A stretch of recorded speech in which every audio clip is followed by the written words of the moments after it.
And that is probably something we weren't really perceptive of in the early days as we are now, right? And the distribution landscape has changed so much.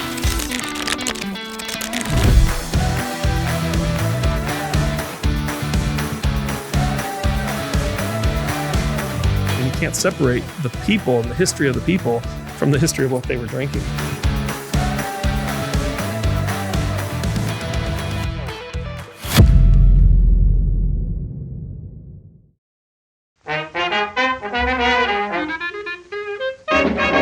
I'm Allan Cogan.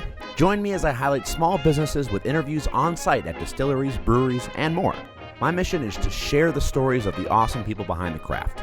Welcome to Crafted Conversations. Well, Scott, thank you for having me here at Catoctin Creek. Yeah. I've been here a few times. Okay. A few times before I talked to your wife, Becky, who's obviously the other part of this journey. But I moved away, sadly, and I'm not able to come out here as much as I'd like to. Yeah. So I was really excited to have an excuse to come back, and I get to talk to you now because you're new on the show. Right. I talked to Becky way back when we were first starting, and I'm really thankful for you both letting me have that opportunity and share your story. But now I got you on camera. Yeah, as luck has it, right? So anyway, so thank you. Yeah, my pleasure. It's good to talk to you. I'd love to start just kind of at the beginning. Okay. How did you get into this entire crazy world of craft distilling? Yeah. So I was a government contractor. So Becky and I are both engineers. Becky's a chemical engineer. She worked in industry doing manufacturing mostly. So she was doing manufacturing of styrofoam products, like those clamshell containers you take home food from the restaurant. Oh, wow. In. Yeah. She was doing manufacturing in computer parts, copper nickel plating for the insides of like laptops so they don't radiate. And she was doing contact lenses most recently. And so manufacturing of contact lenses. And so she was doing all that, and she wasn't particularly happy. You know, as a chemie, really there's sort of two main jobs, right? It's either pharmaceutical related or it's oil related. And she didn't really want to do either. You know, one has you living in Jersey, one has you living in Texas. And so she was kind of like that. And I was a government contractor. So, you know, I did 20 years of computers and government contracting. And what I like to say on my tour is, 20 years of government contracting taught me a great love of drinking. Right? So I was roughly in the 90s, 1990s, starting to I was coming up on 40. So midlife crisis heading straight at me. I was in the midst of the Scotch whiskey single malt craze, right? Where dudes are, meeting at each other's houses and starting to pour single malts and taste all these different single malts. And so I was involved in that and really cutting my teeth. That was my real first experience with whiskey as a serious drinker of whiskey, doing that. And then, burning out from my career, as a government contractor, I had gotten into programs that basically, we would do a good job on the program. It was proposals, you do a proposal for a customer. And then the prime contractor, so we were a sub, the prime contractor through their own negligence or stupidity would basically blow the contract, right? So I was sitting on $1 billion Army program for putting equipment on a U.S. Army airplane. Wow. And it was a really good program and we were performing really well, but the prime contractor just couldn't figure out the airplane mechanics. They couldn't figure out how to get all the stuff on the airplane. And within a year of the program, and this was 7 years of proposal work that had gone into building up to that, we were away from our families, we were stationed in Denver, doing proposal work during the holidays, really, hardship kind of stuff. Right. And after winning the proposal, and this is one of those, when you win $1 billion proposal like that, this is sort of, you're made for life, kid. This is going to be your career for the next 20 years until you're ready to retire as a senior software guy on that big program. And so that's where I was at that point. And then the prime basically couldn't get all the gear on the airplane. And when they finally did, they presented it to the government. They always have all these charts that have green lights, like it's a stoplight, red light, green light, yellow light, whatever. And so they had all green lights. Everything was good.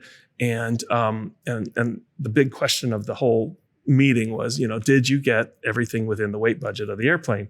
And they were like, yes, we did. And we're up on the stage, 200 people in the audience. And it wasn't me. It was, the prime up there doing that and the customer in the audience. And And the customer, one of these, guys with glasses, like probably went to MIT, who's a contractor for the government, stands up and goes, "Excuse me, what amount of fuel do you have on the plane right now?" And the dude's face just goes like, "Oh no." And he's like, "Oh shit." Like he mouthed the words. And basically the prime contract, the government guy, the Corps, the chief guy who is in charge of this thing, stands up and goes, "All contractors leave the room." And everybody had to leave. And within 2 weeks, that $1 billion program was canceled. Holy crap. They had gotten all the equipment on the plane and not an ounce of fuel on the plane. Oh. So they hadn't solved the problem at all, because a plane isn't a plane if it doesn't fly. Right. So anyway, that was really, really dejecting. And I was just like, I can't do this for the rest of my life. Right. And so in my head, there's this like narrative running with me against myself, right? Well, what do you want to do then? And it's like, well, I really like whiskey. Well, that would be fun. Let's make a distillery. Well, I don't know. That seems really hard. Nobody's done it before. So I'm kind of going back and forth, and I start to have this conversation out loud with Becky. And I basically said, you're a chemical engineer. Like, you could make whiskey and we could start a distillery. And her reaction surprised me. She finger pokes me in the chest and she says, "I can make your whiskey, but can you," finger poke, "make money making whiskey?" Right? In other words, write a business plan or else stop bothering me about this. Right? And so basically, long story short, then around 2008-ish, as we're in this too big to fail, economic collapse that we were having, all the stock market's going like this. I come up with this idea to start a distillery, this pie-eyed entrepreneur with 30 pages of narrative and 30 pages of business spreadsheets, in my business plan, ready to take it to the bank and say, "I want to start a distillery." And it seems naive that anybody would ever say yes, right? Nobody was saying yes to anything. And the bank, their first question was, "What's a distillery?" And so we were like, there were none around here. And so, so I said, "Well, it's like a winery, except we don't make wine, we make whiskey." Right. And they were like, "Oh, cool." And so anyway, they took my business plan. It must have been pretty good because they tried to stress test it, right? So they take all the variables that I had, right? And they try to tweak them. Let's make, the customer's really low and the cost's really high, and tweak all these variables in the worst possible scenario. And so when we came back, Becky had assumed the bank will say no, right? Yeah, of course they would. And so then she would have been the loving, supporting wife, we gave it a try, but you really need to get back to work because we've got kids in high school and they're going to be in college soon. And, right. Why don't you just buy a sports car like everybody else? But a couple of weeks later, the bank called and they said we'd been approved. And we were like, holy shit, like, holy crap. Like, we have actual money in hand. We had a $250,000 SBA loan. And we had to go. Like, it was time. Like, it was time to start. And so from that point on, we started getting serious. We had to lease a place because you can't do this at home. Right. We had to buy the equipment, get the equipment, start the licensing process. We started that about October of 2009. We actually got approved on September 30th of 2009. And the reason I remember that is because it was the end of the fiscal year. Oh. And the government's fiscal year, right? Right. And we were getting SBA funding. And at the time that we got that, I just casually posted out on this new platform that they had called Twitter. I posted up a thing that just said simply, "Hey, we just got SBA funding for our new distillery. We're going to start a distillery now," something along those lines. And the funniest thing happened. I was sitting in my government contracting office, right? So this is like an office that has nothing to do with whiskey. And my phone still had, traditional landline with caller ID, right? And so the caller ID on it said New York City. Now, as a government contractor, I have never, ever gotten a call from New York City. That was unusual, right? I didn't know anybody in New York City. We don't deal with government contract things there, right? And so I picked it up. I'm like, "Hello?" And the lady on the other end, I remember her very well. Her name was Emily Maltby, right? And she says, "I'm Emily Maltby with the Wall Street Journal. I just saw your tweet and we're doing a story on the SBA. The fiscal year is closing and we wanted to add some color to it. Would you like to be interviewed?" So I'm like, "Hold on a second, please. Are you kidding me? This is amazing." I'm like, "Yes, that'd be fine. I'd be happy to talk to you." And so I talked to her and long story short, we end up in the Wall Street Journal. We haven't done a thing except write a business plan, and we end up in the Wall Street Journal. And my buddy Jim, who I've known since freshman year of college, right? My buddy Jim, finds out about all this, and he's like, Scott, God wants you to make whiskey. Like, this is important. You have to do it. And so it was, it's funny because I mentioned God, but like it's at the beginning, there's almost this delusion as an entrepreneur that you feel like you are granted by God. There is a God complex there. Sure. And you literally think you are anointed to do this job. Like, it seems dramatic, but it's some kind of delusional thing that keeps you going. Right. And every good thing that happens is his blessing, and every bad thing that happens is a challenge. You got to work through it, whatever. But anyway, so that's kind of how we got started. From that point onward, we very quickly got licensed. We got ABC licensed, which is our Virginia licensees or license authority. And we got all the equipment, and largely it was a time when things went very smoothly because nobody knew what was going on, right? So zoning wasn't an issue. Right. It was a little bit, but we were able to work through it. A lot of the roadblocks that maybe local municipalities or, county municipalities or whatever throw up, fire protection and all these things, like nobody had a clue, right? We just up and we were running. We were licensed January 4th. We were licensed. We got our TTB license over the Christmas holidays.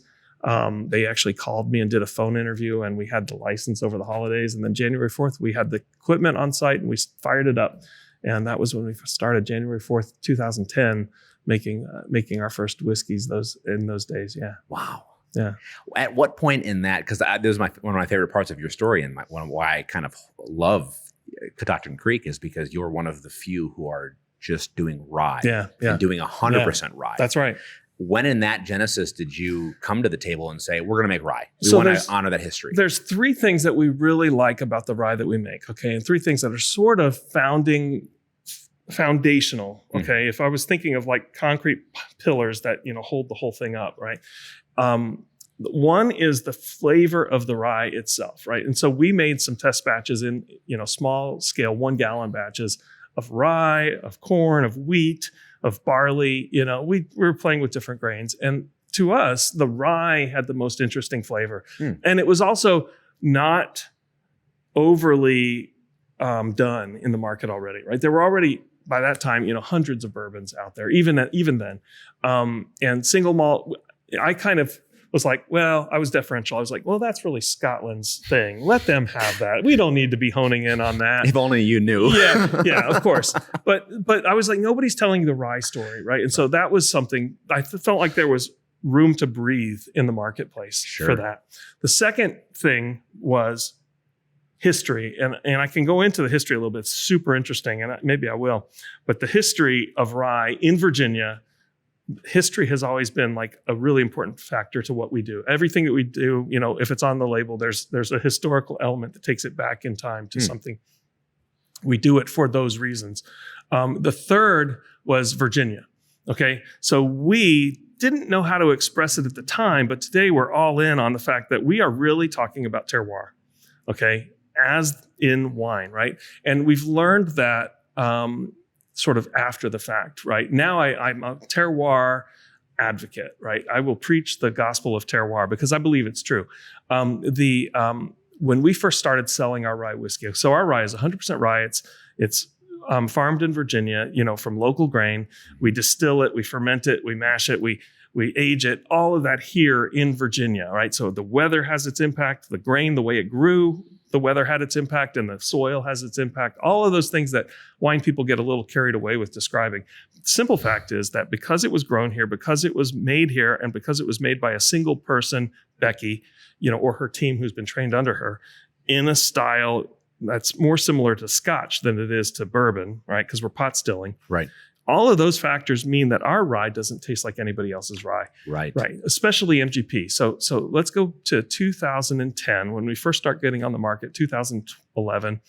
And I start making road trips to places like Las Vegas and Sacramento and, all over, taking my rye out there. And I would have very experienced bar managers, big, expensive hotels like the Hyatt and the Hilton and whatnot, taste it and go, this doesn't taste like rye. And this is me still not understanding terroir, right? And I'd be insulted. I'd be like, what do you mean it doesn't taste like rye? It's 100% rye. How can it not taste like rye? And what I've learned since then, and now it's obvious, I think, to most people, but at that time in 2010, 99% of the rye on the market came from MGP, right? Yeah. And MGP is good stuff. Don't get me wrong. Right. MGP is good stuff, but it has a very particular taste, right? And people who don't like rye don't like that MGP flavor, right? What they don't like is that spiciness, they call it. They say dill, they say mint, they say green grass. It's those green flavors, right? Of that kind of rye. But then there are people who love that, right? And so that 95.5 recipe was showing up in Templeton. It was showing up in Bullet. It was showing, Redemption, all of these products, 10 different labels. All had basically the same juice in it or something close to it. And so that's why everybody thought that must be what rye tastes like, right? And so I come along with a made from scratch rye from Virginia that doesn't taste dill or spicy. It tastes fruity and nutty, right? It's pecans, cherries, almonds, like a whole different flavor profile. And people were like, their minds were blown. They were like, well, it doesn't taste like scotch, but it doesn't taste like bourbon. And it doesn't taste like what I think rye tastes like. What is this? I was like, well, first of all, does it taste good? Oh yeah, it tastes amazing, right? And so we had to start learning how to talk about terroir in that, and kind of came to it slowly, that's why. And isn't that a good thing? Also in the early days, mind you, we have a heavy dose of imposter syndrome, right? Because we just started this and we don't know if we're doing it right. Right. So we think we're not, because you're always second guessing yourself. And we have all these gatekeepers who are like these influencers and these bloggers at the time, who claim to be the authority on rye. And I had one blogger in particular, I won't say who because he still works. But, he would basically question everything in our methods, right? Well, that's not the way you do it. Well, why aren't you using those kind of barrels? Well, why do you do that? If you were doing it right, you should do it this way and this way. I was like, what are you talking about? If we just go make something that's already out there, then what the hell's the point? Yeah. Right. And so, I think, and he's not a producer. He's just a sideline commentator. So, I can understand how actors get frustrated with like movie critics, right? Because they don't actually have any skin in the game. Well, sure. They can just lob grenades and say what they want. And so coming up with imposter syndrome, that just makes that worse, right? You feel like, well, maybe he's right. Maybe we should do this, this, and this. And that's a surefire way to run yourself into the gutter. For sure. Well, I mean, the uniqueness of your process, I know you use 30-gallon barrels. You do 100% rye. That's all terroir here. I think there's an element of the market that appreciates that element, that part of it too, that locally grown kind of side. Yeah. I'm going to pour myself. I'm getting a little parched here. You're welcome to have some here. Please do. So these are some limiting pourers. Oh, you're fine. There we go. Yeah. So, right. And so the local thing in the early days, especially the local aspect, this is the hot honey. We should probably cheers, right? Yeah. Cheers. Absolutely. In the local days, I'm being sarcastic and it's not true, but I used to joke that you could sell kerosene and the locals would buy it because it's local, right? It has your name on it. Right. It has my name on it. There's enthusiasm for the local aspect. Now, it happens to be that ours was really, really good. And so it did make that easy. But we took off like a wildfire locally, like almost overnight. And that was a cool process. That was in January. So when we started making product, right, we started with 3 products. We were making rye whiskey, okay, and putting it down in these 30-gallon barrels, right? We were making a moonshine, okay, which was basically the new make of the rye. Right. And we were making a gin, which was a double distillate of the rye tails, then infused with juniper and whatnot. So it was basically 3 distillations. We would make the rye, take the tails and distill that again to clean them up, make them, like vodka, and then put the thing in and distill it one more time with the gin. So compound gin. And so we put all 3 of those up to the Virginia ABC, our first and only customer, right, to be.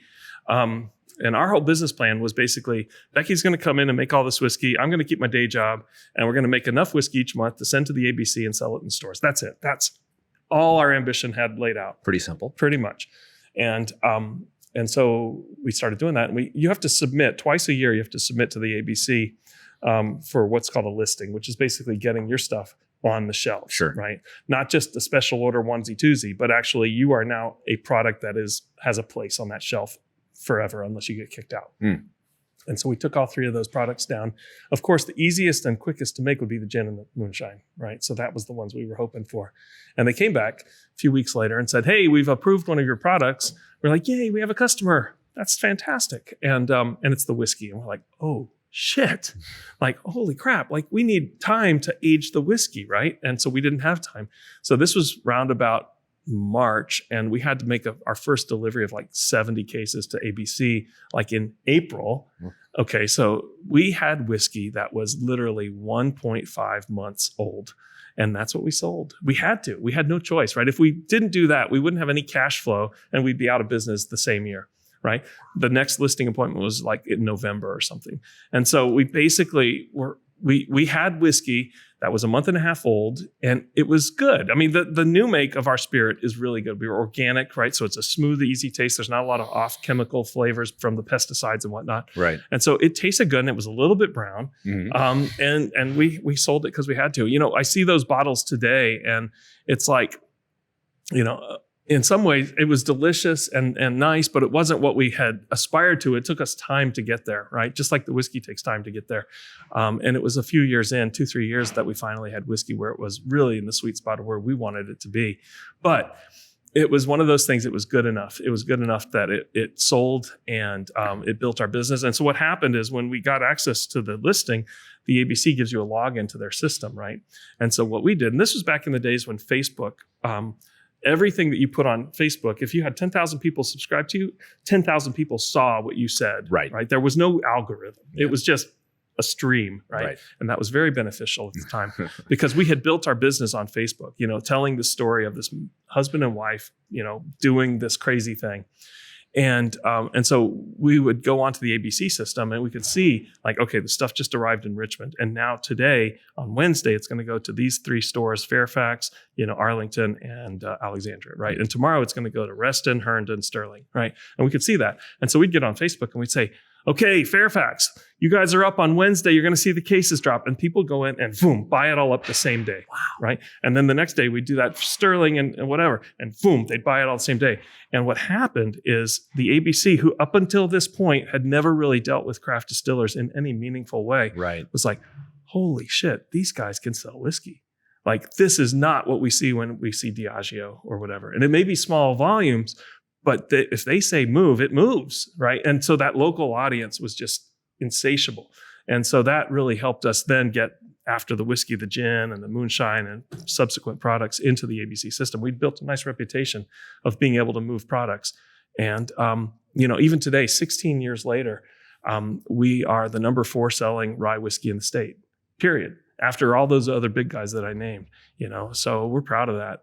We worked really hard to get that. And you know, when we started, there were 6 distilleries in Virginia, and today there's like 90. So it's, you know, it's a different landscape today. Yeah. I think other than Mount Vernon and they're not really made to go to market. They're more for just for, it's like auction stuff. Yeah. Right? And other than them, you were the first DMV area. DMV for sure. DMV for sure. They, before all the DC ones, right? Yep. That came later, and a lot of those have now gone away as well. DC's a weird. Same thing with Maryland. Distilleries have come and gone, sadly. The big ones that most people would recognize, obviously A. Smith Bowman, but they were always kind of corporate. Yep. And then there was Copper Fox. So I talked to Rick Wassman before I started, and he tried to talk me out of it. And as he should have. Right. I wish I'd listened to him. No, I'm joking. Chuck Miller at Belmont Farm, who's been around forever. He's great. Yeah, he's a crazy guy. But he had been around forever, and I'd gone to see Chuck as well. And then that was mostly it. Yeah. I can't think of anybody else at the time. There might have been 1 or 2. There was like an industrial distiller who did like waste, but they had a distilling license because of that.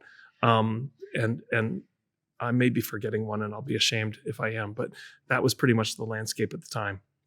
Well, it must have been terrifying for you to go into a business plan thinking that, you know, I'm going to make rye in a bourbon controlled world. Yeah. Even today, still, there's an uptick in rye, but bourbon's still king. Yeah. And that is probably something we weren't really perceptive of in the early days as we are now, Okay. right? And the distribution landscape has changed so much now, right? And so a couple of the things that are frustrating now is that the consolidation of the small independent family distributors has choked off a lot of avenue for craft distillers to make business. We're lucky because we've established relationships and have proven ourselves in those distributors that we had early on that we've maintained. Sure. Right? But today, if you are a new distiller today, and I've got this great product and it's beautifully branded, blah, blah, blah, and it's made from tears of angels, right? Who cares? The distributors don't care, right? They are not in the alcohol selling business. And by selling, I mean sales. They are in the order taking business, right? They have, in many cases, cut their sales force, 1,000 people from Southern got laid off. And they want their customers to go to a website and, tick, tick, tick, tick, tick. And I'll take 6 cases of this and 6 cases of that and put in the order. And nobody ever visited. So nobody's ever going in and telling a craft story. Let me tell you about this product, on why this is a nice product. Right. That's not happening. And in fact, those distributors don't even answer the phone anymore from craft distillers. So you cannot, I have people, we've always called them wannabes, right? Wannabes come in who want to do it. They see, oh, this is great. I want this, can I do this?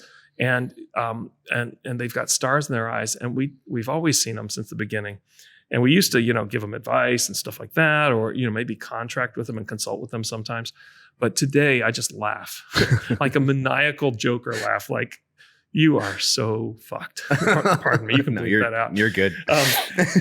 Like the only viable business plan today, unless you have piles of money, and I'm talking like 10 million in your pocket, is the distilling pub, right? Food. Yeah. Like basically sell everything you can on your premise, right? Yeah. Out your door. Because even the ABC isn't compelled to take products that they don't think will sell. Right. So you come out with a sweet line of moonshines from caramel to lemon to whatever flavors that you want, pawpaw flavor, whatever.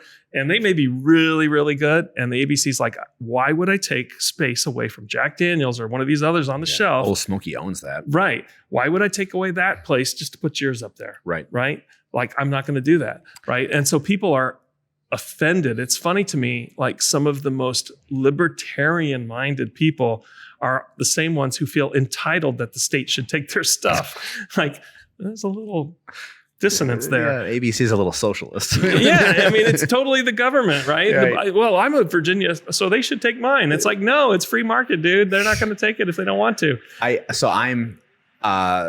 I do veteran stuff for both ADI and ACSA. Uh-huh. And I know they don't always play together nicely, but I'm working on getting, I'm working on the board of each, working on getting craft distillers who are veteran owned better access to stores, including on base. Yeah. Like AFEs and whatnot. Right. And AFEs kind of acts the same way, just minus taxes for ABC. And a lot of the smaller guys who are veteran owned, who have great stories, either are too shy to tell their story and don't know how to go to AFEs and lobby for their own brand. And it's like, well, how cool would it be to go to, Fort Belvoir here in Virginia and see a veteran owned brand right there on end cap. Yeah. Why shouldn't you? Yeah. Right. It just made me think of that. Yeah, I think there's... No, it's true. So so what we tell people today is like, we're lucky we got distribution when the only thing we could do was wholesale distribution, right? We couldn't sell on site. We weren't allowed to sell bottles. We weren't allowed to do tastings. Sure. All we could do was sell to ABC. And so our business is a wholesale distribution business, essentially. Sure. Because that's how we started it. Now we have a tasting room. Now we can do tastings. Now we can sell bottles here, but that was all after the fact, many years after the fact. And so today, I think the best business model that you can have is something like, along a major interstate highway with a big billboard that says, pull off now, moonshine tastings, whatever, basically tourism, get the volumes of people in the door, rent a cheap place in the country where you got, I-70 or some major busy highway, right? And just get people to stream through the door buying bottles. That's a workable business model if your state will allow it. Right. Well, and that's another thing too, is as I've traveled around, and I know Virginia's got some unique laws too. I know you guys are restricted on pouring, for tastings, right? Yeah, we're not really a bar. We're not allowed to just have endless pours. Is it? It's like 51% of your sales has to be food if you serve. Yeah, if you're a bar, you have to 51% food minimum, right? And so craft products are typically about twice as expensive as as large scale products, right? Right. So Jim Beam, $25, craft products can be $50. Yep. And so if you've got a 51% food minimum and you just spent $50 on whiskey, that's twice as many French fries and hamburgers that you got to sell just to pay for that bottle. Yikes. To be legal, right? So there's a disincentive built in there. It's not intentional. Nobody was meaning to disadvantage the craft guys for that. And the craft guys would love to sell a $25 bottle, but we can't afford it, right? Because we're not buying grain by the train load or buying, barrels by the train load, these kinds of discounts that you can get. And so the economies of scale just are tougher for small business. And that's why not just in wine and beer, but in many industries in the nation, there's often a legal carve out for small business, right? And there isn't for distilling. And that's one of the things that ACSA really fights for is, look, there should be a carve out for small distilling because it is harder and it is more difficult. But if you value innovation and you value, new products, the big guys frankly get lazy. They the only time they've introduced new products is when craft distilling has pushed them to do so, right? Right. We did a product called Mosby Spirit, and you guys can go back and check the receipts on this. We did a product called Mosby Spirit. That was our moonshine, right? Mosby was a Confederate general in the Virginia area, very famous in this area. Yep. And so we named the product after him, Mosby Spirit, moonshine, because they would have been drinking moonshine here, right? And ironically and humorously, Mosby himself was actually a teetotaler, but that was part of the fun of the story. But anyway, so we did this thing called Mosby Spirit. It was 100% rye moonshine, right? Put it out there. And 1 year later, Jim Beam comes out with a thing called Jacob's Ghost. Oh, Mosby really? Spirit, Jacob's Ghost. They're both spirits. They're both ghosts, right? Like, come on. And they even had a Confederate dude on the label. Like, come on. Like, I don't know for sure that they were copying me, but it sure seemed like it. And it was a 100% rye spirit. It didn't last. Neither did Mosby Spirit, by the way. Nobody really is interested in moonshine unless it's, Midnight Moon. Right. Right. Interesting. Yeah. So anyway, So I maintain that, if you want innovation and you want, cool new ideas and new products and stuff, you got to look to craft. I mean, it's why craft beer came around, right? I think there is some kudos due to local communities and cities and counties that I think even the people who work there and then legislators, the council members don't even know the laws that are on the books. Right, of course. Until someone goes and lobbies or try to open it and they go, oh, let's figure this out. Absolutely. We see it all the time. We go to Richmond, we go to Washington, D.C., and we talk to these legislators and we tell them these stories of, difficulties with distribution and antitrust kind of things that are happening. And they're gobsmacked. They can't believe it. They have no idea. They're like, wow, I never knew any of that. And so we have to educate them so we can get the laws changed in the first place. Hey y'all, Allan Cogan here with Crafted Conversations. If you want to support the show and the mission of sharing the stories of craft, head over to buymeacoffee.com/craftedcombos. I'd really appreciate throwing a couple bucks my way to help me pay for travel, the equipment that I use, the time that I spend editing, all the software that I use. I really appreciate any support you can give me.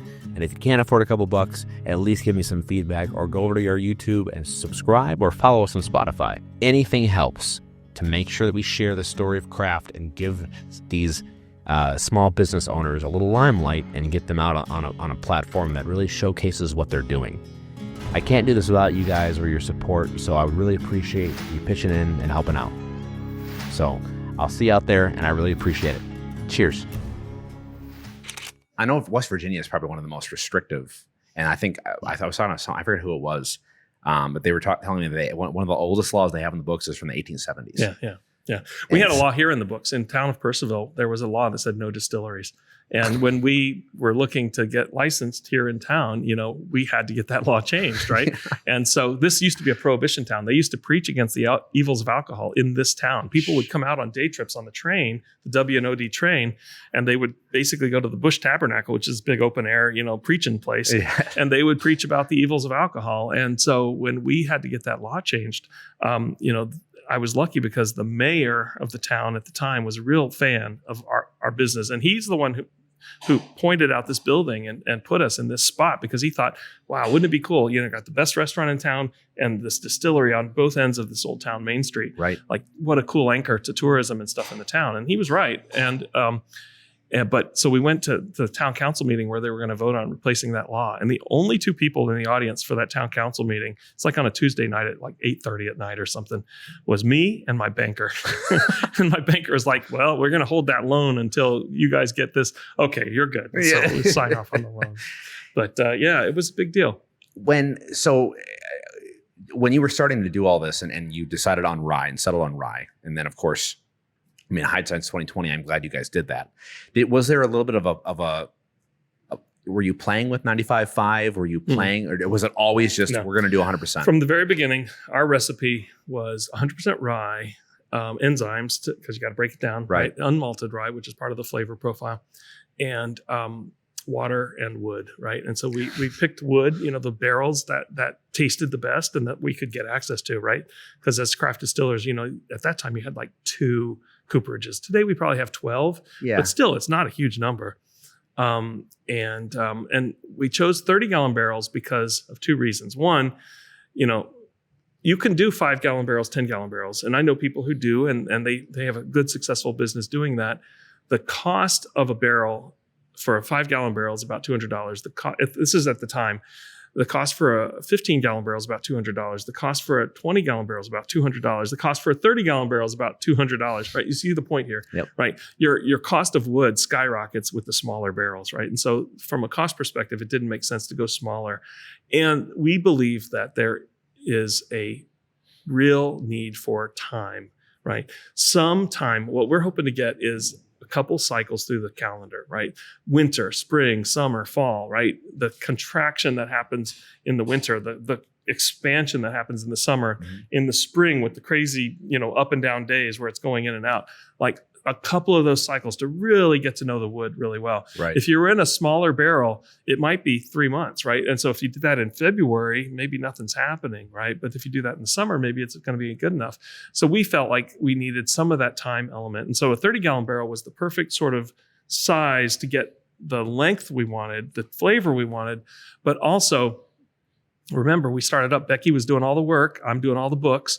And so 30-gallon barrel that's full was the biggest barrel she could move. She couldn't move a 53. We didn't have a forklift. We didn't have, equipment.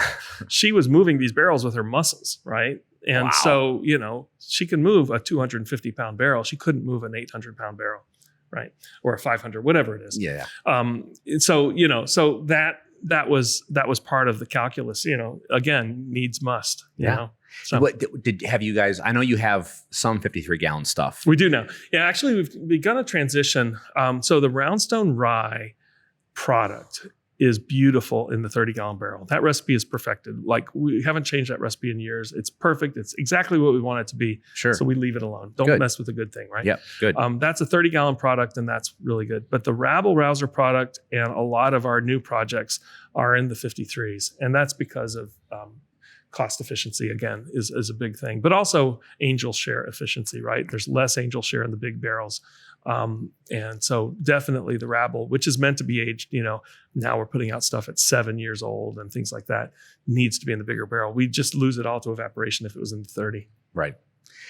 Is there any room that you find yourself able to play with? Do you have enough where you can, we're going to just do something wazoo? A little bit, not too much, right? So we have to be somewhat disciplined. We do play. A lot of the play comes from our barrel select program. So we have, I wouldn't say a lot, but 20 to 30, barrel select barrels that Becky gets that she plays with. And, everybody has, especially in Scotch, seen a port finish and a sherry finish, right? And even a rum cask, right? Those are pretty common now. We always are looking for things that are different, something a little bit unusual, that is really going to be interesting and compelling. So, we've gone and we put out one of the first Madeira finished whiskeys. We've put out one of the first Curacao finished whiskeys. We've got barrels that came from Kilchoman. And so it had a really smoky profile. We've got barrels that have come from maple syrup producers and hickory syrup producers. Hickory syrup's not something that people widely know about. Right. We sell hickory syrup. It's delicious. It's made from the shagbark hickory tree. And it has, think of barbecue sauce minus the tomatoes, right? That's what hickory syrup is. Oh. So it's that smokiness that you get in the barbecue sauce, that sweetness. It's really good. So we've got, actually, that's coming out on July 4th. We're releasing our cask proof hickory. So we try to find barrels that are a little bit different and unusual. And so even this product here, the hot honey rye, originally started as we were aging that in a hot honey provider, a guy who makes hot honey, ARs, out of Richmond. He wanted one of our barrels to age his honey. And we were like, well, we'll give you the barrel for free if you give it back to us when you're done. And we put our whiskey in it, and then we released it around COVID, and it flew off the shelves.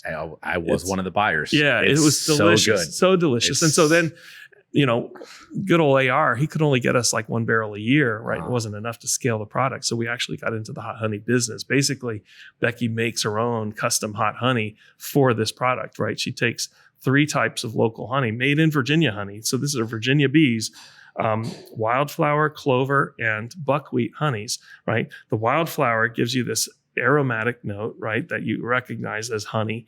The clover gives you kind of a fruity note, right? That's nice. And then the buckwheat gives you what Becky calls the base note, right? The nut flavor, the nuttiness of it.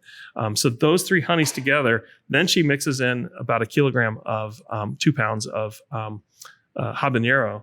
Okay, so just to make it hot, right, into the honey, no whiskey involved yet. And she gets the perfect hot honey, and then she infuses the hot honey into the whiskey. Wow.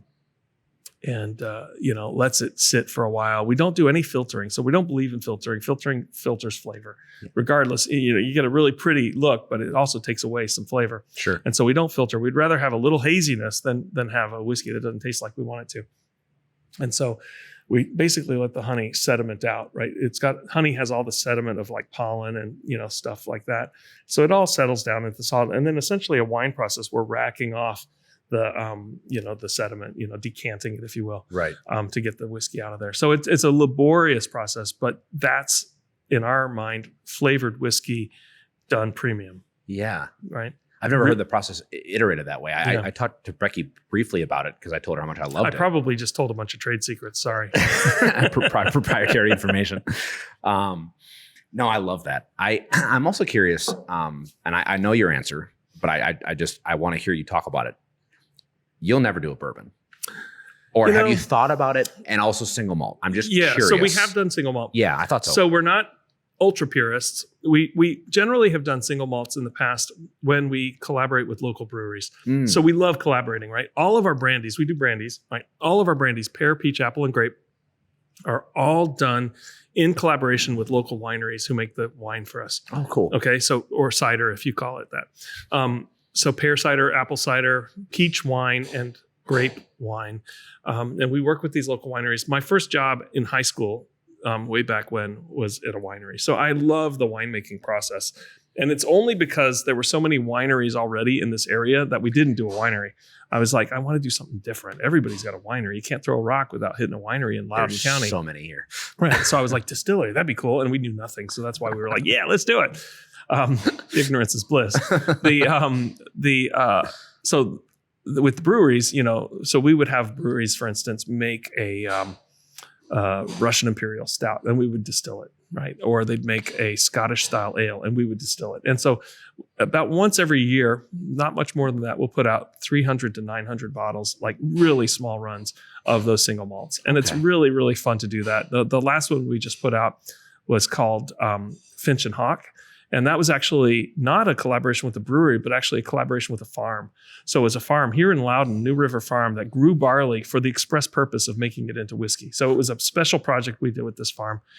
They grew Loudoun County barley, and then we distilled it, we aged it, and it aged for, I'm going to get this wrong, but I think it was 5 years or 6 years or something like that. It was a long time. Yeah. It took a long time, unlike rye, which can taste pretty good young. Yeah. The barley really needed time to settle down. You don't see many young single malt. No. Right. The best single malt that I've ever had that's young is the Ardbeg Wee Beastie. The right? 5 years. I think it's 5 years old. Yeah, and it's delicious. And I love it because it's fresh and grain forward, which you're not getting from the older stuff. Right. But you've got to do a good job with the distillation to get that to come out and not taste like gasoline. Right.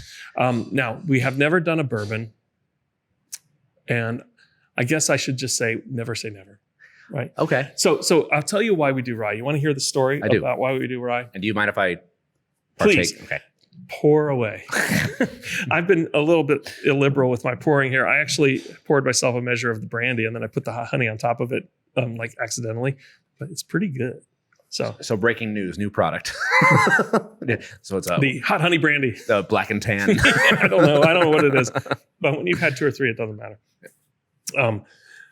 It's like the guy that has a big plate of food and he takes his fork and mixes it all together and says, "Oh, it's all going the same place anyway."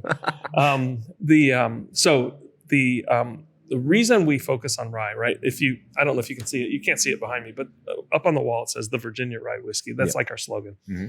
And we focus on rye, and we've always focused on rye. It's 99% of what we sell. Because it is, even our gin is a rye-based gin, right? It's the history of Virginia, right? And the history of Virginia is the history of America. It's the history of whiskey. It's the history of the American people.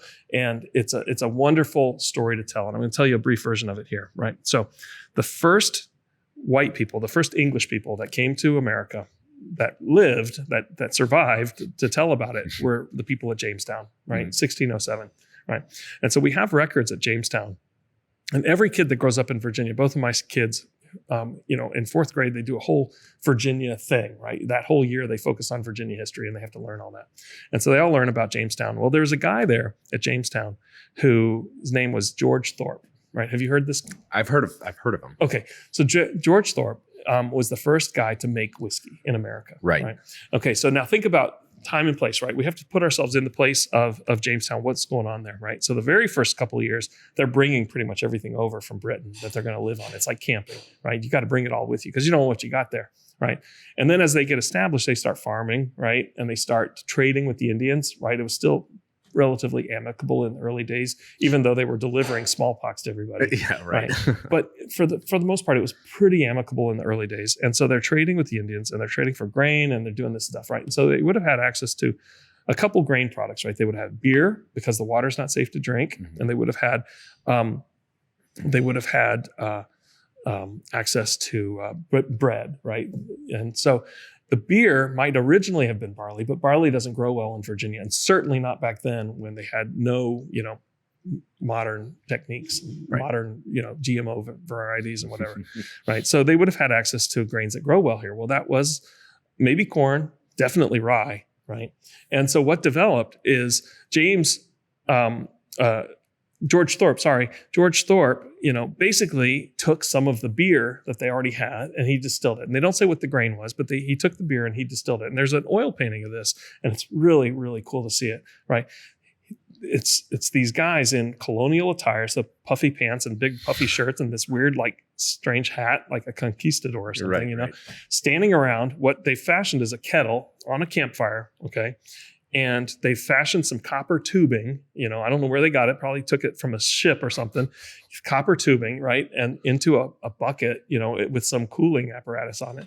And if you look at this picture, it's clearly just a distillation in the woods, right? It's every redneck I've ever met standing around this thing going, this is going to be good. That's the way they had that joyful look on their face of anticipation. And, sure. And so we have that record. Now, as people moved out from Jamestown, right? They moved into colonial Virginia, right? And into the rest of the country.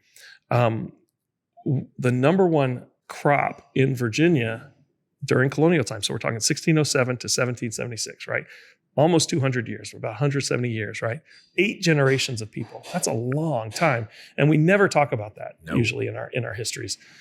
Or very, very briefly, right? We talk about the Revolutionary War. Now we have a country and off we go. George Washington, number one, and then we take it all from there, right? Yep.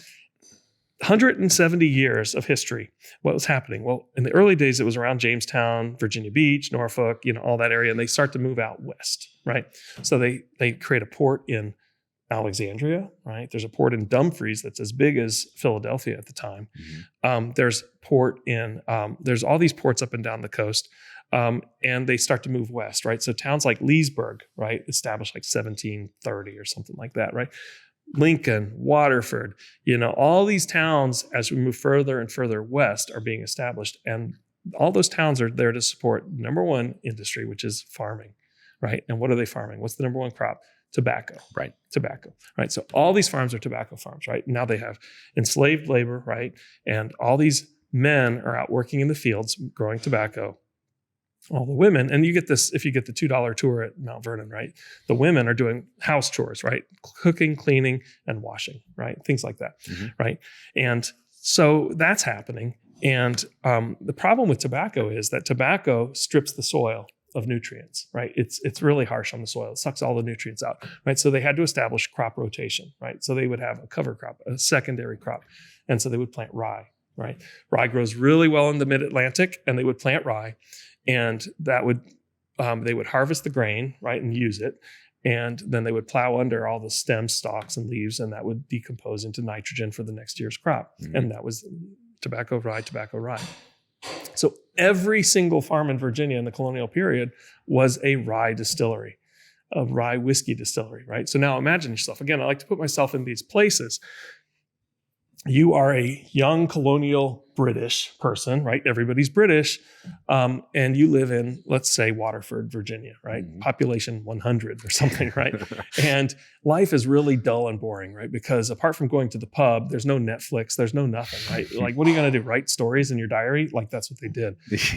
So what are you going to do? Well, you're going to go to your local farm, 5 or 6 miles outside of town, right, on your horse, and you're going to pay some shillings because we're all British, right? And you're going to get some clay jars of this clear liquid, not aged, clear liquid called whiskey, right? That's made from rye. And that's going to get you through the week, right? And it's great stuff. And, you develop these networks, right? You knew that, McMurtry's farm makes a really good rye. Like old man McMurtry knows what he's doing. But, the Ballingers over here, that stuff will kill you. Like, it was an oral tradition, right? People are passing these recipes down orally. And so some people knew how to make a good chocolate cake, and some people, don't. Right. And you kind of learn that, right? And so anyway, so that's how rye whiskey, started to grow. So by 1776, there are 3,000 distilleries in Virginia alone.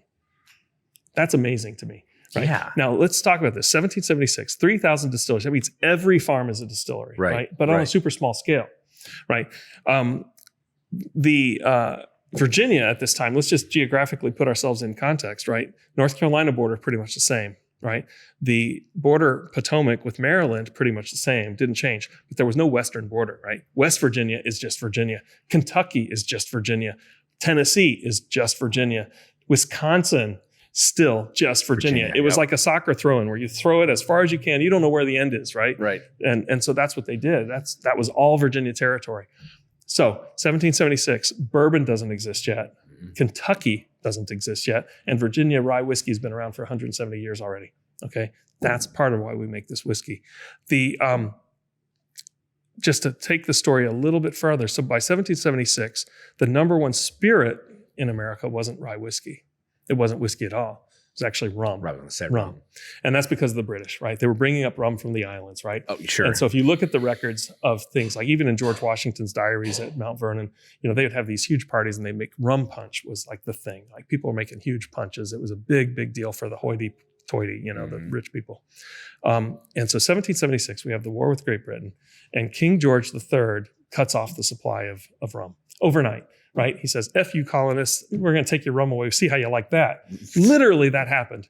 And so imagine going into a liquor store. They didn't really have liquor stores per se, but imagine not being able to buy rum. You try to buy some rum and they say, take a Captain Morgan. Sorry, it's all gone. The Wild King took it away. It's all gone. Sorry, King won't let us have it anymore. It doesn't exist. So what happens is rye whiskey goes from being a small scale farm production to being factory production, right? Wow. So that's when we see the emergence of huge factory-sized distilleries popping up in Western Pennsylvania, Monongahela, right?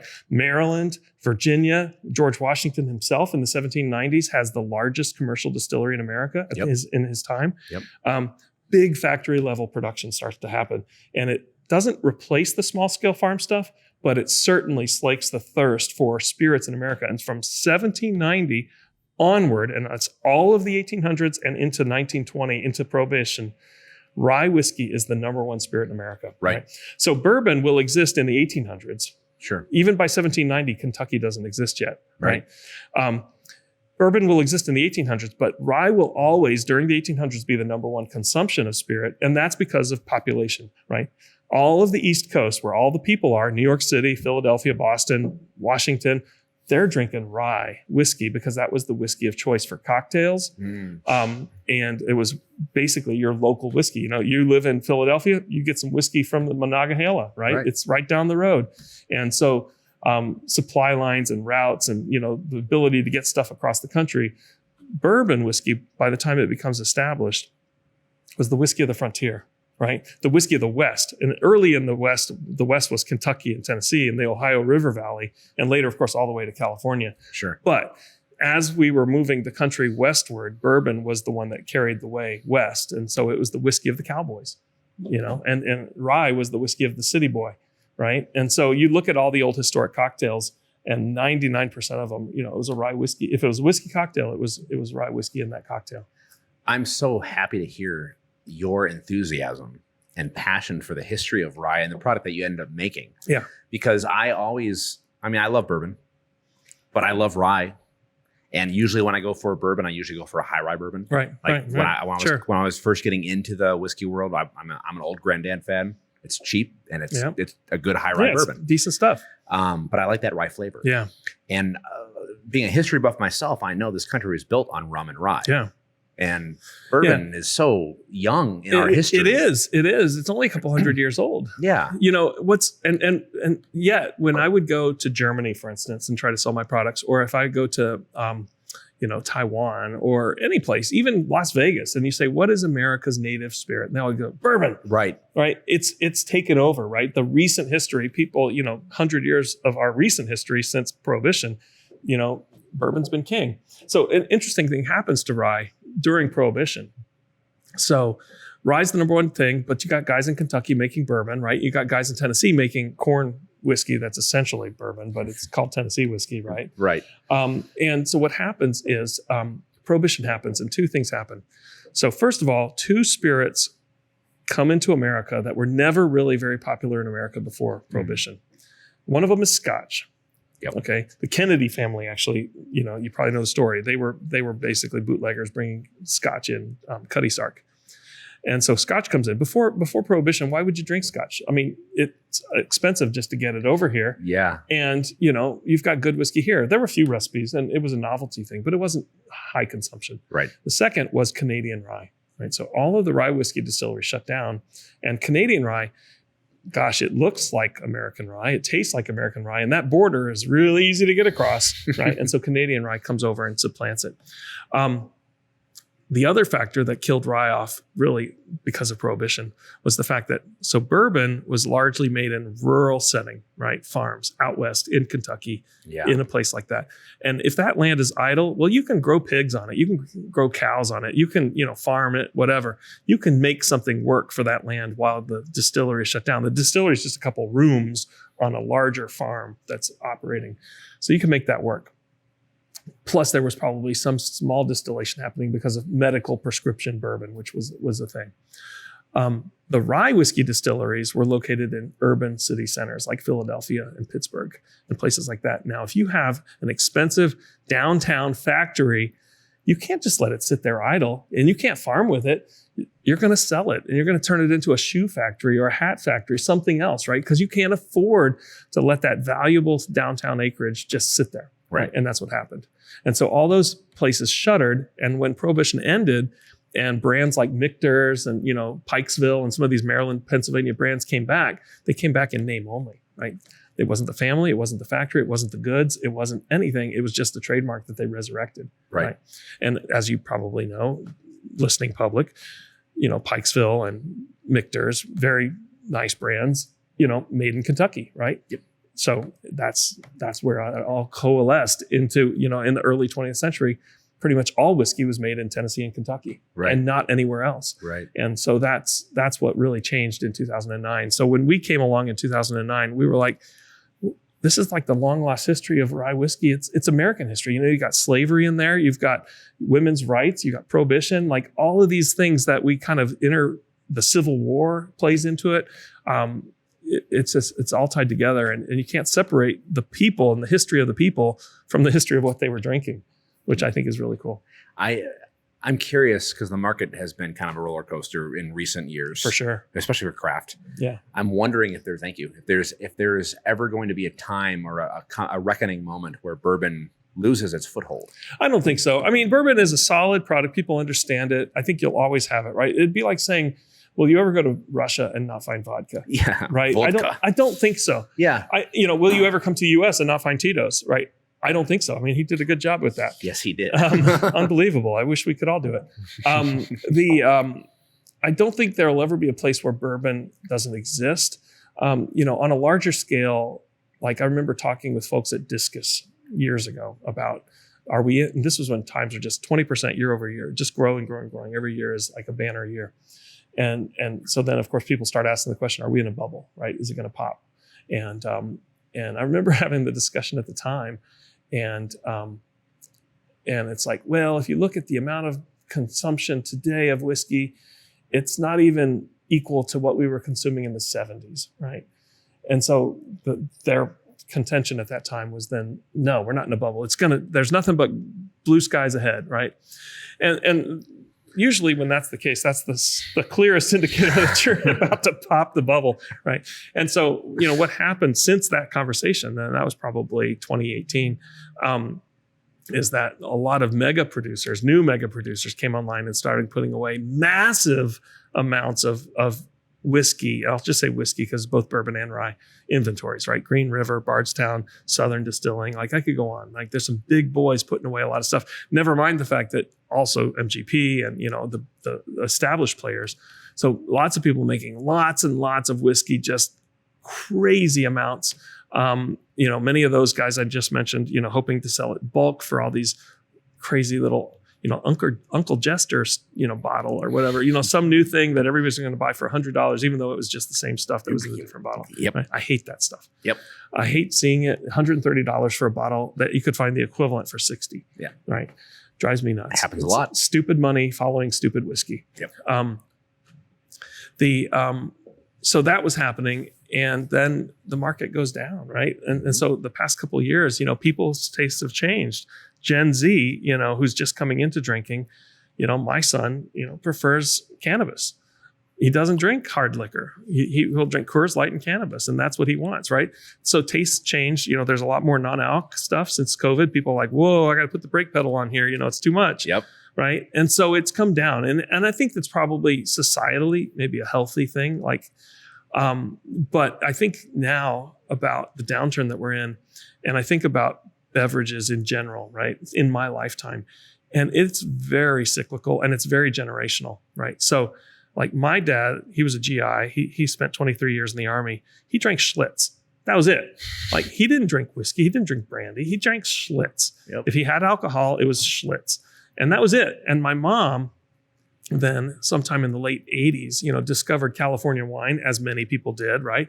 And it was all Napa, Sonoma, the wine thing. And she's going on the wine tours and she's acting all hooty-tooty, and I love this Merlot. Look at the legs, all of that stuff, right? Just people dive into that culture. It's a cultural thing, right? It's a status thing, It's too. a status thing, but it's a cultural thing, and culture affects the way we drink, right? And then we get into the late 80s, and in high school, illegally, I'm drinking Bartles and James, right?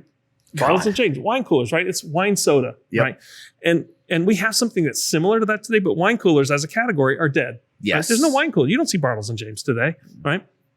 And so then we go through like Zima and, Ice House. Remember when all the beers were ice something, right? And they go through all these phases. And then, of course, when Big Beer was just about going through its ice phase, right, trying to innovate something new that people gave a shit about, then craft beer comes along and eats their lunch, completely eats their lunch, right? Takes away all their market share. And craft beer or a Big Beer is like, what happened, right? Well, Big Whiskey saw that. and was never going to let that happen, right? Never, ever, ever going to let that happen.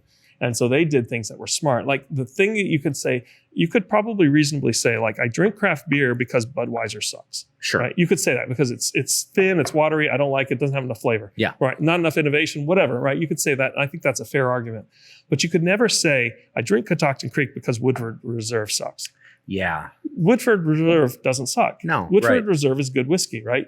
And so craft whiskey had to find a different reason to exist. You couldn't just say, oh, the big guys suck. You know, they don't make good stuff, because they never didn't. I mean, there's some rock gut whiskeys out there, sure, but most of it was pretty good and has been forever, right? So you can't have that value proposition. So the value proposition then comes innovation and terroir, right? I'm making something that tastes different, and it's got these things attached to it, and this is why it's good. And just taste it, and maybe you'll like it, you know? And it's not a us instead of them. It's like an addition to, or something like that. Well, I think I talk about it on every episode. I end up finding my way to this conversation point that I don't think the big boys are threatened by you. No, not at all. And not at all. And you benefit from not being subject to corporate overlord where you're mass producing one thing. Right. And those guys have history, right? Jim Beam, Jack Daniels, they have their history. They have great tours, and I love it. And I do too, by the way. But there's something to be said about that. You know, they don't really have the time or the money to put something like, oh, we're going to do a Madeira finish, whatever. Right. They're never going to do that. I don't know why it is, but it is, I think, an absolute truth that innovation dies with corporate policy. Oh, creative leaves the room. Right. Yeah. I mean, we had a brief foray with one of the majors, right? They were invested in us. We since bought the company back and we're fully independent. But they invest in us because they want access to something they don't have, which is innovation, right? And then you come up with some crazy ideas and they're like, oh, it's too scary. Mm-hmm. I don't know if we should do it. Mm-hmm. I mean, that literally happened to us. You know, we put out our Guar whiskey, right? Yes. So love that. The Ragnarok Rye, right? Right during COVID, Guar, the heavy metal band, came to us and they were like, we're so fucking bored. We haven't toured for a year. Like, we got to do something cool. Let's make a whiskey together.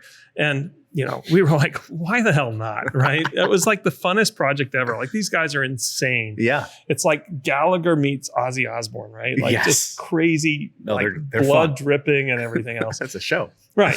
And so we were like, what the hell? And our corporate, you know, investor at the time was like, oh dear, I don't know. You guys have worked really hard on this brand and this doesn't seem like it's consistent. And people loved it because everybody else understood the joke, right? Yeah. They understood the proposition. Like, Guar is farcical, it's crazy. But at the end of the day, these guys are like professors at VCU. You know, these are normal guys too. Yep. Right. And it's all basically a show. And it's just, let's have some fun. And everybody that was our customer understood it. And a whole bunch of people who were Guar people who weren't Catoctin customers were like, this is awesome. I want to collect every bottle. It's not a bad value proposition for business. Right. And so, yeah, corporate policies generally are not good with innovation, and that's why we exist. That's why craft should continue to exist.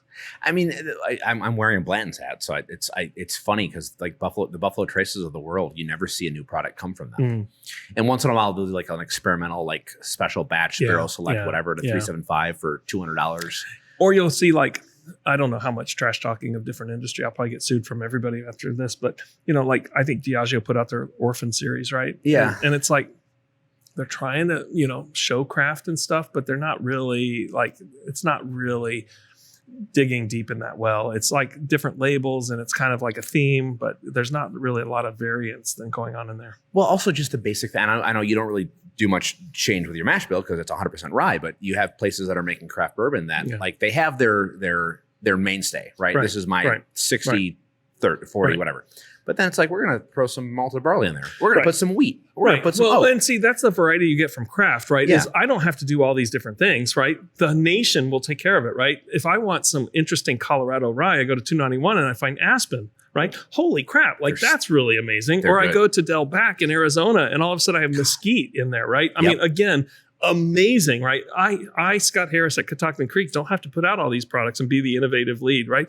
That's what an industry of craft will give you, right? And then I can go to Hawaii and get Kaloa rum that's made in Kauai. Are you kidding me? Like, that's the least the most expensive place in the world probably to make a spirit, but they do it, God bless them.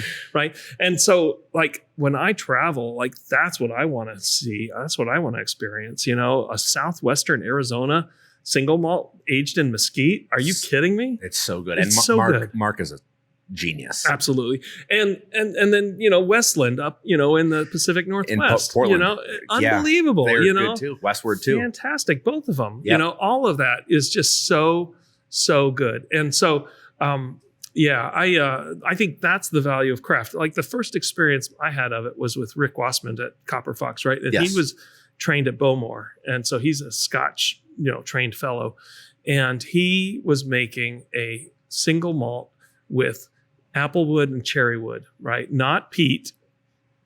And me being a peat head, I love the smoke, right? And so I would taste Scotch. I'm the same way. And I would love that.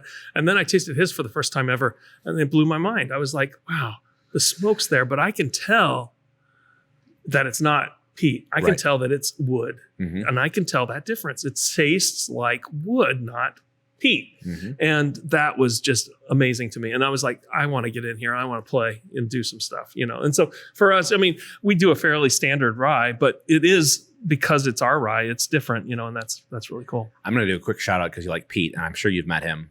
Jim Huff from Liberty Pole. Mm-hmm. I was there. I talked to him on the show. Yeah. Great guy. Yeah. Their peated rye. Yeah. Is fantastic. Yeah. And again, would there be a peated rye in the world if crafted distilling didn't exist? Absolutely not. Not in 100 years. Nope. Right. There are ryes being made in Scotland now. Would that exist if it weren't for this resurgence of rye here in America? No. Yeah. Right. I can name endless sort of innovative products that either the big guys have put out, and it's only because they've been dragged across the finish line, right? Today, a lot of them are basically doing sort of anti-competitive things like, multiple line extensions just to crowd out the space on the shelves, right? So that there's no space for anybody else. And furthermore, you want to get that Blanton's in your shop, you know what you have to do. I won't say it. Yeah. But that we don't have that kind of leverage, I know. So it's tough. I think it's fun. I've started wearing this hat ironically, and I just bought the hat because I thought it was a good looking hat. Yeah, I like Blanton's. But Blanton's tastes really good. I don't really want to talk to Buffalo Trace. Yeah. I don't want to buy 75 cases of Fireball to get my Blanton's allotment. No, and that's what you do. But anyway. Right. Well, I honestly really love how much you guys care for the history of the product. I mean, there's a story behind it. There's a reason. Like, you're not just kind of throwing things at the wall and making it stick. You have purpose and intent. Right. I'm a big fan of intentionality. Mm-hmm. We were talking off camera that we're both into photography and I do videography. I don't just go out there and willy-nilly. I have a purpose. And I think that gives a lot of value to your product.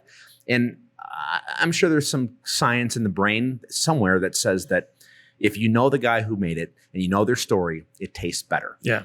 That bias. Yeah, I think so. Well, and things made with care, right? I don't know. Right. This seems a little metaphysical or a little bit supernatural, but when you go to Thanksgiving dinner at your parents' house, right? And your mom has slaved over the stove and made the stuffing from scratch. And maybe she's not even the best cook, right? And the turkey comes out and you get all the sides and the big apple pie and all that stuff. And she spent 20 hours putting that all together, right? And you sit down and you have that meal. There's something soul satisfying about the fact that that was made with love for you. Exactly. Right. And you could take that same mom and dad and go to, Applebee's and have your Thanksgiving dinner there and have some little plate of turkey and gravy and stuff.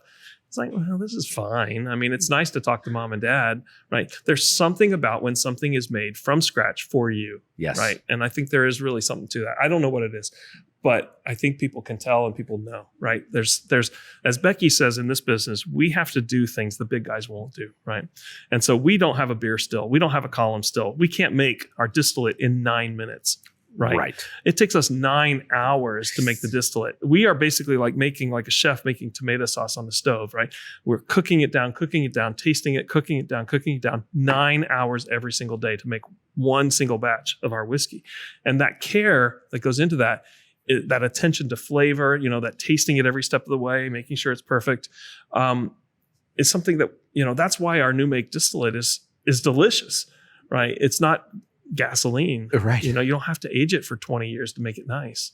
That's why I truly believe that the term handcrafted is only meant for craft, because I know a lot of big boys use that as a marketing term. Yeah. I mean, you look at some of these distilleries and they look like an oil refinery in Oklahoma. I mean, they're huge, right? And it's all automated. Yeah. So whatever, I'm not casting aspersions. Again, these guys make good stuff. Yes, 100%. They know how to do what they do. We have to be willing to do something they won't do, which is make something like this that takes so much effort and labor, and it makes it more expensive.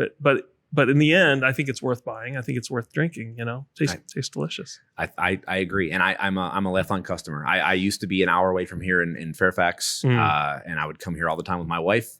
I had the pleasure of sitting down with Becky, like I said in the beginning, and talk to her. I've seen her at all the conventions since.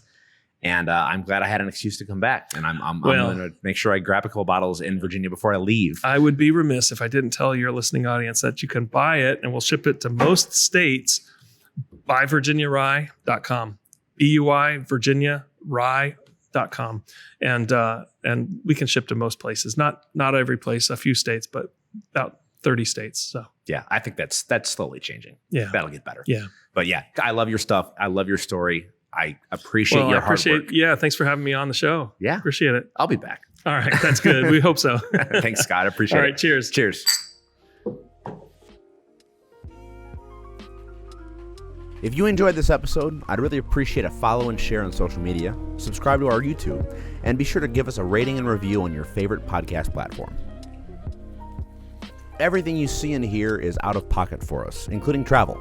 If you support our mission of showcasing the amazing stories behind these small businesses, do me a favor and head over to buymeacoffee.com/craftedconvos. Buy Me a Coffee is an awesome way to help creators like me with simple one-time donations or a monthly contribution. Every dime goes into giving these breweries, distilleries, and more some much-deserved limelight. If you have any questions or concerns, please reach out. Cheers. A special thank you to our supporters, The Bar Book, Distillery Products, and Virtue Feed and Grain. To learn more, please visit www.craftedconvos.com.